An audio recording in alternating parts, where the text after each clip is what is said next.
Abramos nuestra Biblia, por favor, en Marcos, capítulo 16, versos 1 al 20.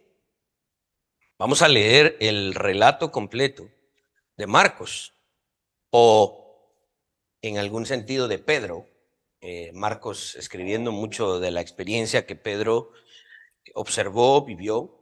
Vamos a leer lo que Marcos escribe sobre la resurrección de nuestro Señor Jesucristo. Marcos capítulo 16, versos 1 al 20. Dice de la siguiente manera: cuando pasó el día de reposo, María Magdalena, María la madre de Jacobo y Salomé compraron especias aromáticas para ir a ungirle. Y muy de mañana, el primer día de la semana, vinieron al sepulcro, ya salido el sol. Pero decían entre sí: ¿quién nos removerá la piedra de la entrada del sepulcro? Pero cuando miraron, vieron removida la piedra, que era muy grande. Y cuando entraron en el sepulcro, vieron a un joven sentado al lado derecho, cubierto de una larga ropa blanca, y se espantaron. Mas él les dijo: no os asustéis, buscáis a Jesús Nazareno, el que fue crucificado. Ha resucitado, no está aquí. Mirad el lugar en donde le pusieron.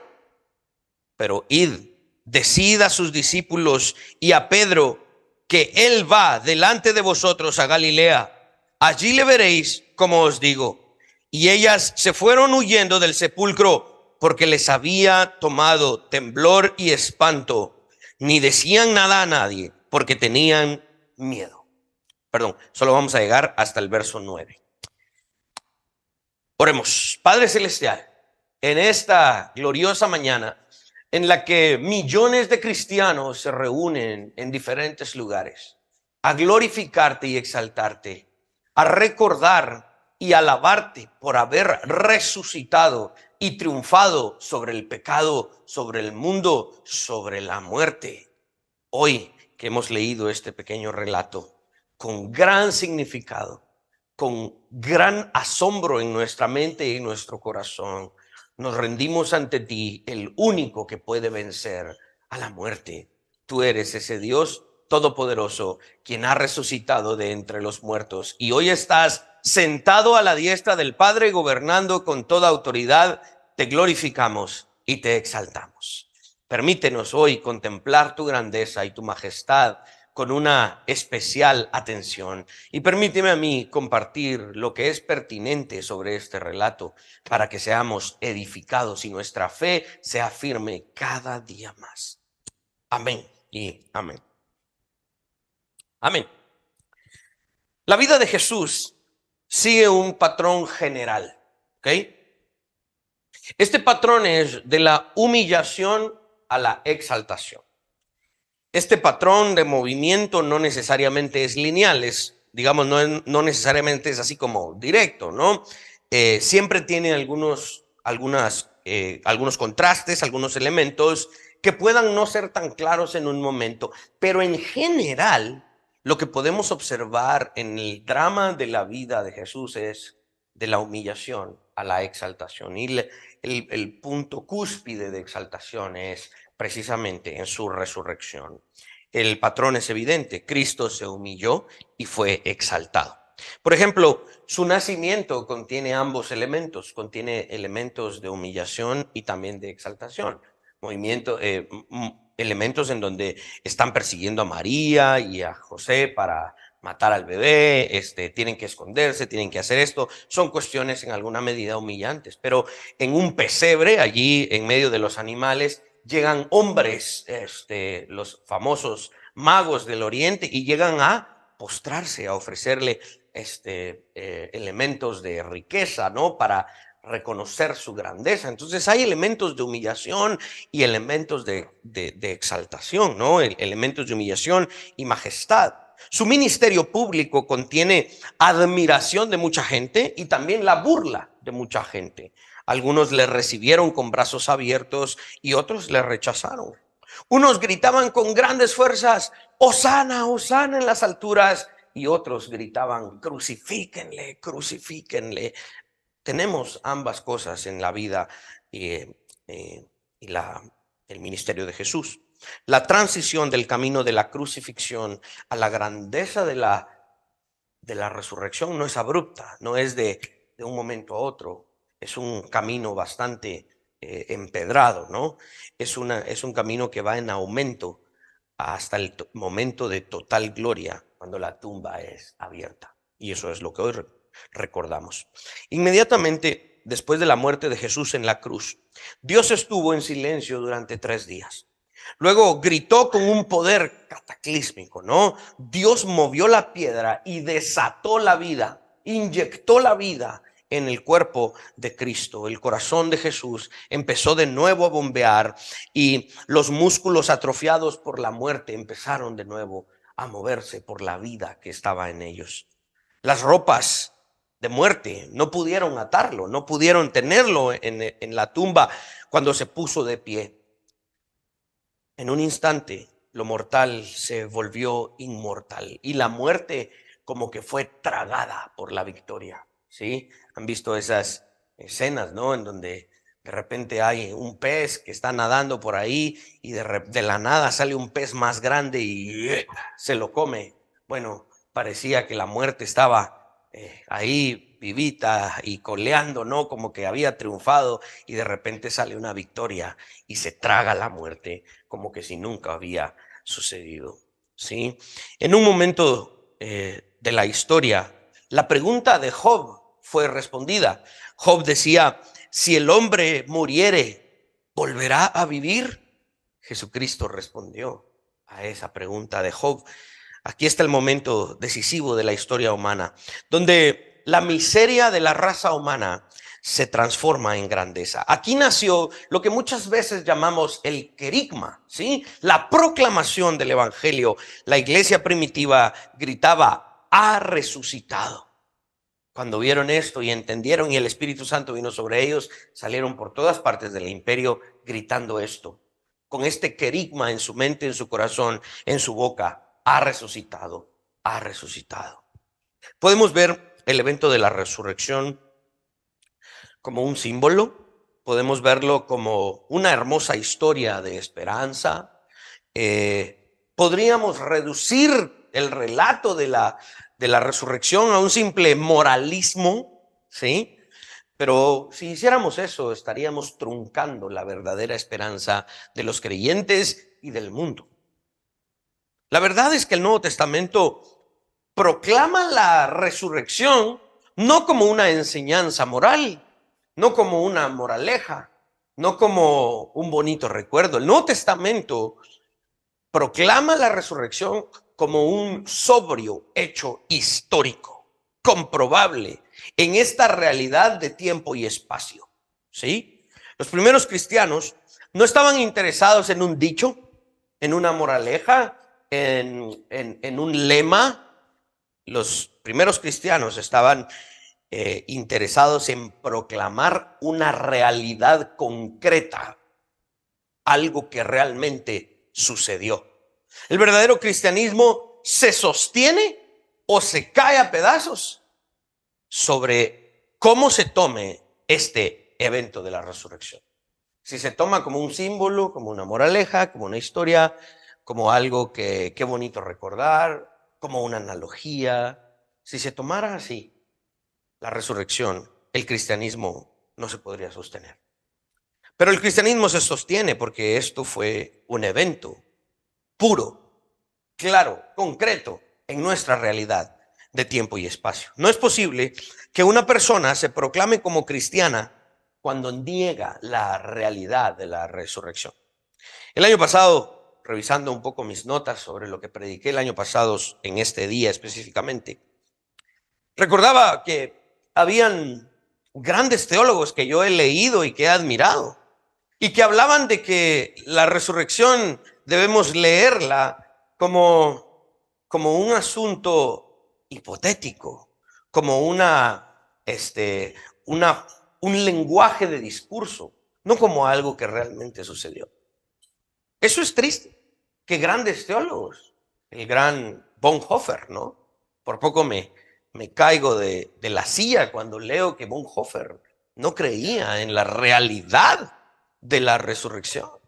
el gran teólogo que se opuso a Hitler y estuvo dispuesto a dar su vida por la causa cristiana en plena Segunda Guerra Mundial. Un teólogo que yo he admirado muchas de las cosas que ha escrito e hizo, y hasta he visto películas que se hicieron sobre él, pero que no haya creído en la realidad de la resurrección es algo muy triste. No podemos hacer eso. Cuando se nos pregunte, ¿creen usted realmente es tan fanático, tan fanática de creer que Jesucristo de verdad estaba muerto y se levantó de la tumba? Sí. Y no es fanatismo, es un hecho comprobable en la historia.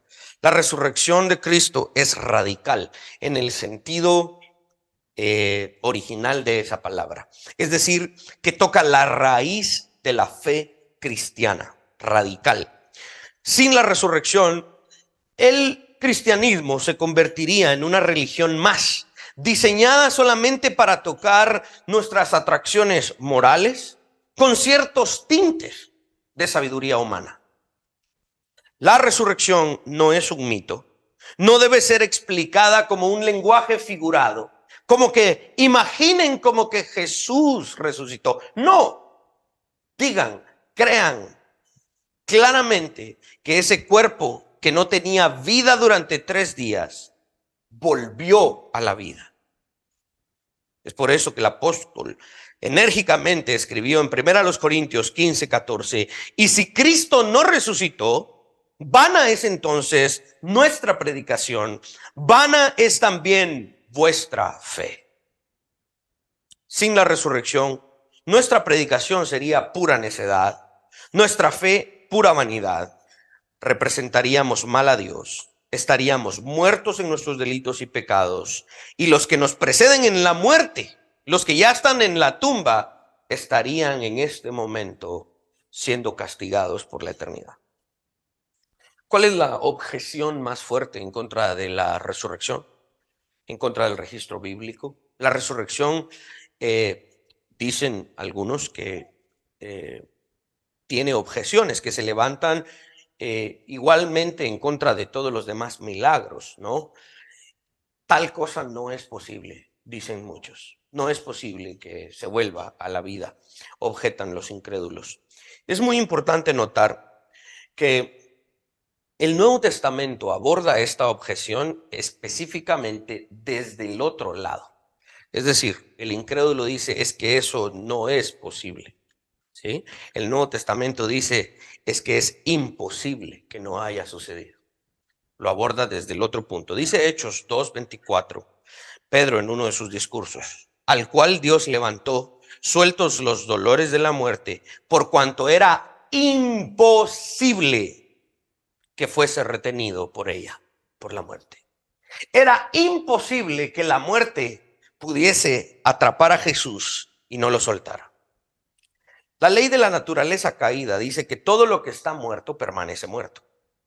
Por lo tanto, naturalmente, si Cristo murió, debía de permanecer muerto.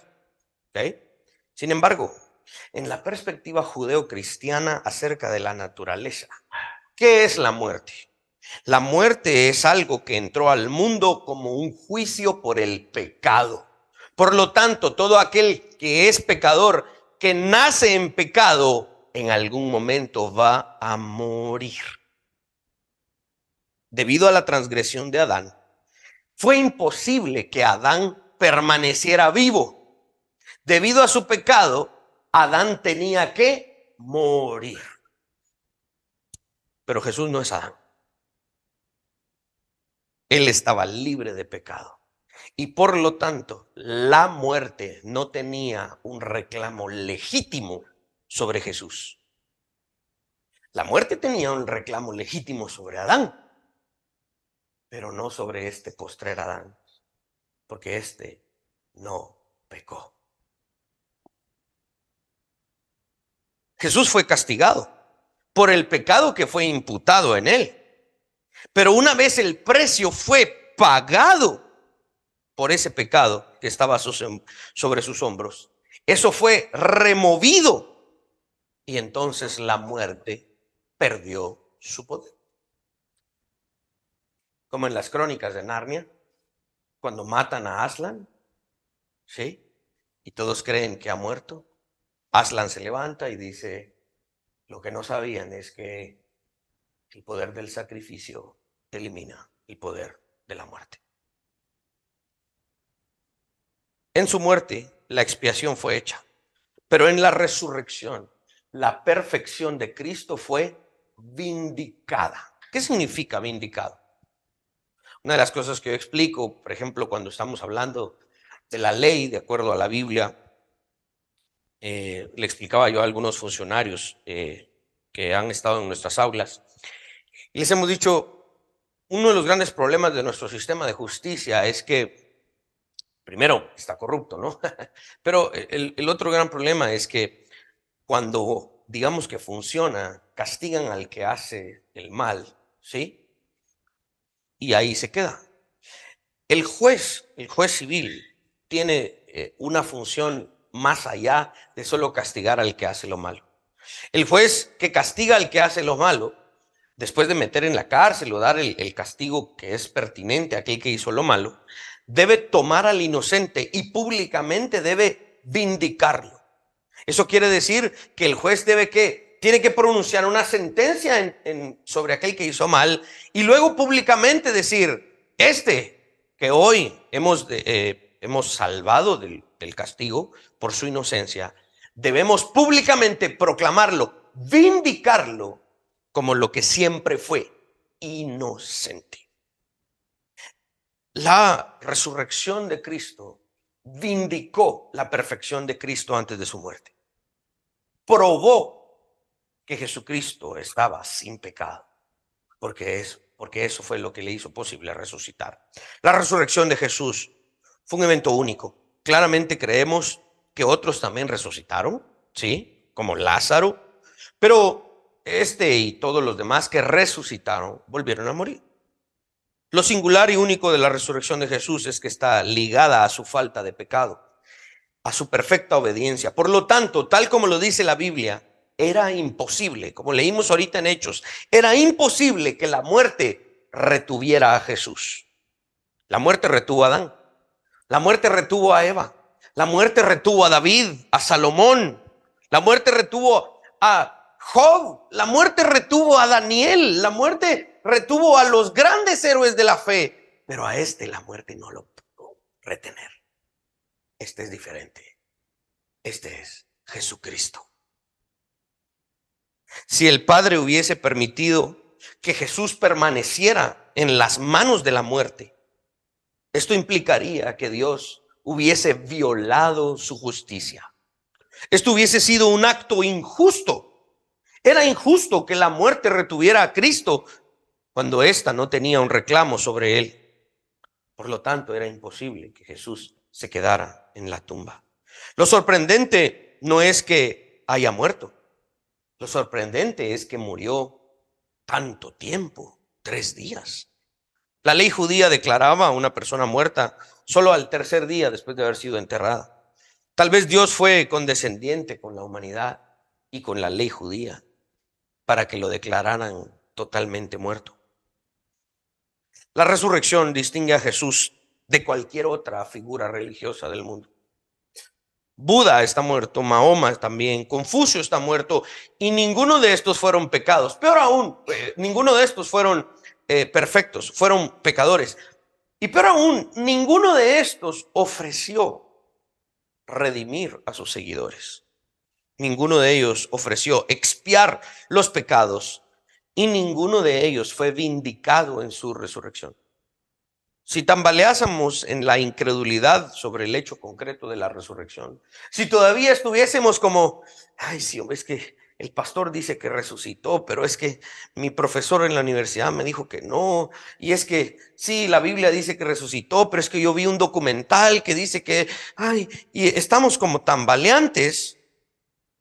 Las palabras de Jesús a aquellos caminantes a Emaús nos debiesen despertar de una vez de ese letargo de incredulidad o de tibieza en cuanto a nuestra creencia, que es algo que Dios aborrece. Jesús mismo reprende a aquellos que siguen tambaleando en preguntarse si Jesús realmente resucitó o no. Dice Lucas 24, versos 25 al 27. Entonces él les dijo: oh insensatos y tardos de corazón para creer todo lo que los profetas han dicho. ¿No era necesario que el Cristo padeciera estas cosas y que entrara en su gloria? Y comenzando desde Moisés y siguiendo por todos los profetas, les declaraba en todas las escrituras lo que de él decían. Un cristiano no es escéptico. Un cristiano no sigue en búsqueda a ver si realmente Jesús resucitó. Ese no es un cristiano. Un cristiano es aquel cuyo corazón arde por la certeza absoluta y total de que Jesús resucitó.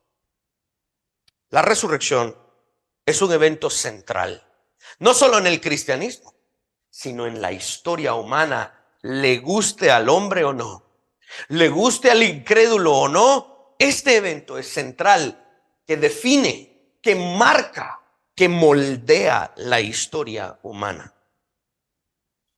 La resurrección de Jesús debe ser entendida desde el trasfondo del Antiguo Testamento y las enseñanzas de Jesús. Por ejemplo, Isaías, todo lo que leímos hoy al inicio, vieron varias referencias de los salmos en donde el Señor no iba a permitir que su cuerpo estuviera en el Seol, que su santo no experimentara corrupción, todo ese tipo de cosas. Isaías 53, versos 10 y 11 dicen algo parecido. Con todo eso, Jehová quiso quebrantarlo, sujetándole al padecimiento. 600 años antes esto fue escrito, anunciando la muerte y la resurrección. Cuando haya puesto su vida en expiación por el pecado, verá linaje, vivirá por largos días, y la voluntad de Jehová será en su mano prosperada. Verá el fruto de la aflicción de su alma y quedará satisfecho. Por su conocimiento justificará mi siervo justo a muchos y llevará las iniquidades de ellos. El profeta anunció que Cristo haría expiación por los pecados, pero también anunció que Cristo vería el resultado de su obra. Y eso se cumplió en la resurrección, la salvación del pueblo de Dios, y Jesús quedó satisfecho por esa obra. Solo al morir y resucitar, el Mesías podría hacer ambas cosas: expiar por los pecados y también lograr que esa expiación hiciera su objetivo. Además de estas predicciones del Antiguo Testamento sobre el Mesías, el Antiguo Testamento también anuncia la resurrección de todas las personas al final de la historia. En sus bosquejos voy poniendo varios de estos puntos y pongo el aspecto escatológico de la resurrección. Específicamente, la resurrección de Cristo anticipa que los justos, aquellos que han confiado en el Señor, serán levantados corporalmente para gozar de vida eterna en nuevos cielos y nueva tierra, mientras que por el otro lado los injustos, pecadores que no confiaron en el Señor, serán levantados corporalmente para sufrir un castigo eterno. Esto es lo que muchos teólogos llaman la resurrección general de los muertos en el último día de la historia, en el día final, en el juicio final. He aquí la importancia de la resurrección de Cristo en la historia humana. No solamente parte la historia en antes de Cristo y después de Cristo. La resurrección de Cristo también marca el final de la historia humana. Por eso es que este evento es tan central en la vida del hombre. El Nuevo Testamento conecta la enseñanza de la resurrección diciéndonos que la resurrección de Jesús, el Mesías, inauguró los últimos días. ¿Qué significa eso? La era final del plan de redención que será consumado en los cielos nuevos y tierra nueva. Jesús es la primicia o las primicias de la resurrección de los justos. Él es el primogénito, dice, de los muertos. Él es el primero de los siervos justos de Dios en resucitar para gloria eterna. Y su resurrección garantiza La resurrección del pueblo de Dios, la totalidad del pueblo de Dios, tal como lo escribe Pablo en Colosenses 1, verso 18. Y Él es la cabeza del cuerpo, que es la iglesia. Él que es el principio, el primogénito entre los muertos, para que en todo tenga la preeminencia. Cristo lleva estos títulos no porque haya sido la primera persona en resucitar, sino que ya dijimos, ¿no? Varios otros habían resucitado antes que él. Pero Jesús es la primera persona en resucitar para nunca morir. Esta es una de las razones por las cuales él tiene preeminencia en todo. Es muy importante resaltar que Jesús no resucitó como un mero espíritu. Esta es otra de las grandes falsas enseñanzas. Jesús no resucitó solo en la mente y en el corazón de los apóstoles.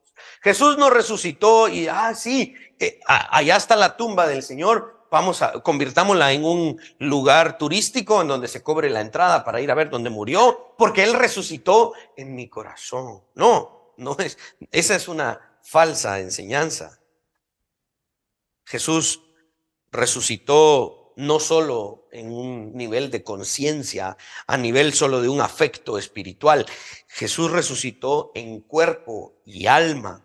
Su resurrección es una verdad objetiva, tangible, verificable en nuestro tiempo y en el espacio. Los libros del Nuevo Testamento presentan documentación histórica de la resurrección. Mujeres vieron la tumba vacía y testificaron. Jesús se apareció después de resucitar a una multitud de creyentes. Esto y muchas otras cosas más hacen imposible que el evento de la resurrección sea un evento fabricado. ¿Sí? No recuerdo ahorita el nombre de este gran periodista, pero era un periodista muy respetado a nivel mundial. Hablamos de estos periodistas que son periodistas investigativos, ¿no? Que son premiados, el famoso premio Pulitzer y todo eso. No es porque hayan tenido muchas vistas o porque hayan tenido muchos likes.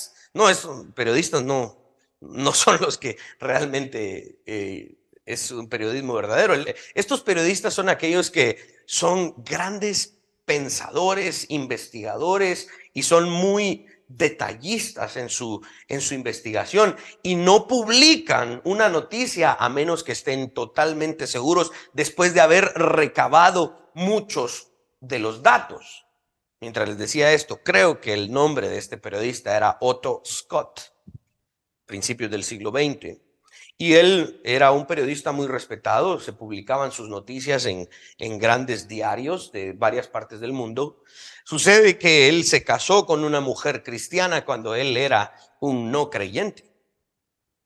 Y tiene una hija con esta mujer y la niña le dice un día, y él cuenta en su testimonio, escribe y dice, yo no era un hombre que asistía a la iglesia y le dejaba a mi esposa ir a la iglesia porque creía que no era algo malo para nuestra hija.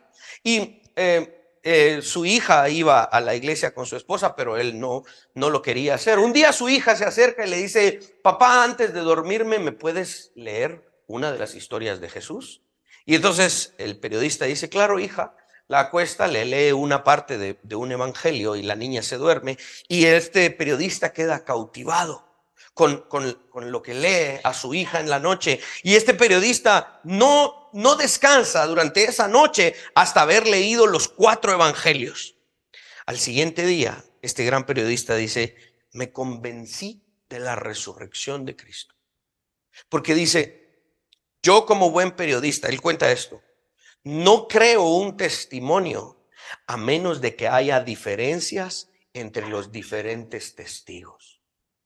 Cuando yo llego a cubrir un hecho noticioso y empiezo a escuchar los testimonios de la gente que presenció el evento y todos los testimonios son exactamente iguales, ese evento fue una mentira.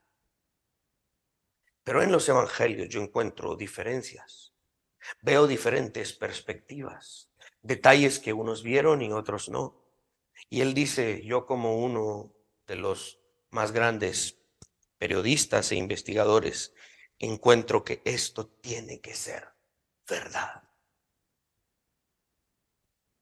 Aunque existían ciertos detalles que difieren en los relatos de los evangelios, estos pueden ser reconciliados.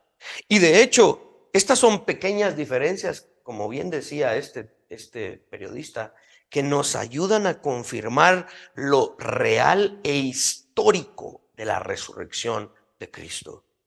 Es debido a que diferentes personas fueron testigos de la resurrección desde diferentes perspectivas, a que esto podemos confirmarlo con exactitud. La resurrección de Jesús es vital por varias razones. Primero, demuestra que Jesús fue un verdadero maestro y profeta. Lo que él predijo realmente sucedió. Segundo, confirma que Jesús era inocente de todo pecado, tal como lo vimos al inicio. La muerte no pudo detener a Jesús. Y es solo porque él no tenía ningún pecado personal. Las personas mueren solo porque nacen en pecado. Y sin pecado no habría muerte. Por eso es que Jesús resucitó. En su muerte Jesús pagó completamente el castigo por los pecados de su pueblo para que no pudieran mantenerlo en la tumba. Finalmente, la resurrección de Jesús prueba que Dios aceptó su expiación por nuestro pecado. Tal como lo estudiamos el día viernes, no cualquiera podía sustituirnos en la cruz. El Padre aceptó a Jesús como nuestro sustituto. Él fue resucitado para nuestra justificación, dice la carta a los Romanos, debido a que Él fue una ofrenda perfecta por el pecado. Dios aceptó su muerte como la verdadera y completa expiación por nuestro pecado y lo demostró, lo confirmó al devolverle la vida y resucitarlo. El Padre, el Hijo y el Espíritu Santo trabajaron juntos para resucitar a Jesús de entre los muertos. Dice Juan capítulo 10 versos 17 y 18, por eso me ama el Padre, porque yo pongo mi vida para volverla a tomar. Nadie me la quita, sino que yo de mí mismo la pongo. Tengo poder para ponerla y tengo poder para volverla a tomar. Este mandamiento recibí de mi Padre. Romanos 8:11 dice, y si el espíritu de aquel que levantó de los muertos a Jesús mora en vosotros, el que levantó de los muertos a Cristo Jesús vivificará también vuestros cuerpos mortales por su espíritu que mora en vosotros. Si Él no hubiera resucitado, todavía estaríamos muertos en nuestros delitos y pecados y no tendríamos esperanza en este mundo. Debido a que Él resucitó, nosotros que confiamos solo en Él para salvación, seguramente viviremos para siempre. Y también podemos tener la esperanza de que todo esto que hoy vemos algún día será restaurado, vivificado por la eternidad. Cada domingo que la Iglesia de Cristo se reúne, hace esta reunión para cumplir con el cuarto mandamiento y también para tener cuidado de no dejar de congregarse como muchos tienen por costumbre. La congregación de los santos en el primer día de la semana es también para celebrar esto, la resurrección de nuestro Señor Jesucristo. La iglesia cristiana actual debe tener en un lugar de mucha importancia el evento de la resurrección. Muchos buscan enseñar cosas como, por ejemplo, las 10 razones por las cuales la resurrección es importante, como esos videos, ¿no? ¿Por qué que le aparecen a uno? ¿Ah? ¿Por qué es importante tal y tal cosa? 10 razones. Aquí te damos 10 consejos para que pienses en la resurrección. Mucha gente intenta predicar de esa manera y se enredan en discusiones que realmente no tienen mayor sentido, ¿no? El creyente no está llamado a probar con evidencia la resurrección de Jesús. Te voy a comprobar que Jesús resucitó y empiezan a traer evidencia. Ese no es el llamado del Nuevo Testamento. De hecho, es todo lo contrario. El llamado del Nuevo Testamento al creyente es presuponer, asumir con certeza, dar por sentado desde el inicio que Jesús resucitó para poder hablar, para poder vivir. Porque si Jesús no resucitó, no sirve de nada la siguiente palabra que salga de nuestra boca. O asumimos este hecho para empezar a hablar, o mejor no hablemos. Es al contrario. El apóstol Pedro escribe, primera de Pedro 3:15, sino santificad a Dios, el Señor, en vuestros corazones, y estad siempre preparados para presentar defensa con mansedumbre y reverencia ante todo el que os demande razón de la esperanza que haya en vosotros. El creyente debe, en primer lugar, santificar al Señor en su corazón, es decir, debe abrazar al Señor y su obra primero. El apóstol Pablo explicaba precisamente en cuanto a la resurrección, que si Cristo no resucitó, como ya lo leímos, vana es nuestra predicación. Primero la resurrección y luego nuestra predicación. Primero asumimos que Él resucitó y luego predicamos. Primero iniciamos asumiendo, defendiendo que Él resucitó, creyendo que Él resucitó y después abrimos nuestra boca. Nuestra predicación presupone la resurrección, no al contrario. Segundo a los Corintios 4, versos 13 y 14 dice, pero teniendo el mismo espíritu de fe, conforme a lo que está escrito, creí, por lo cual hablé. ¿Se dieron cuenta? Creí, por lo cual hablé. Nosotros también creemos, por lo cual también hablamos, dice Pablo, sabiendo que el que resucitó al Señor Jesús, a nosotros también nos resucitará con Jesús y nos presentará juntamente con vosotros. El apóstol Pablo escribe estas líneas de la presión y la persecución que había experimentado, la persecución que sus lectores también experimentarían no mucho tiempo después en la gran persecución. A pesar de esta dura realidad, Pablo está exhortando y animando a los hermanos de la iglesia en la realidad de que Jesús ha resucitado y está presente con ellos todos los días como lo prometió. Pablo está citando acá el Salmo 116, en donde el salmista escribió esto, luego de tener una experiencia cercana a la muerte, pero logró sobrevivir gracias a la mano liberadora de nuestro Señor. La creencia de Pablo en la liberación definitiva e infalible a través del poder y la presencia de Cristo resucitado lo obligó a hablar. La resurrección nos obliga a hablar. Mucha gente habla creyendo que va a poder llegar a la conclusión de que Jesús resucitó. En ese camino se pierden.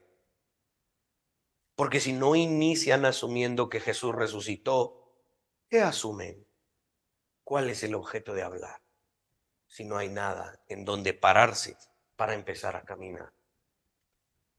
Dice Pablo, porque Jesús resucitó, hablo.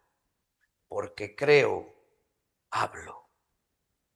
Para aquellos de nosotros que por la gracia de Dios podemos decir, soy cristiano, sin las consecuencias, sin importar las consecuencias. Nuestra fe y nuestro testimonio están arraigados en la resurrección. La resurrección de Cristo y nuestra resurrección en Él. Nuestra resurrección espiritual y nuestra resurrección corporal en el final de la historia. Por eso es que cuando alguien de nuestra familia de la fe muere, lloramos, pero no como los que no tienen esperanza.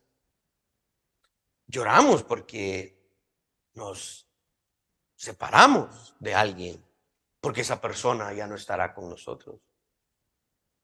Pero al mismo tiempo celebramos la vida de un creyente, porque por fe creemos que así como nuestro Señor resucitó, este que hemos perdido o esta que hemos perdido resucitará en el día final.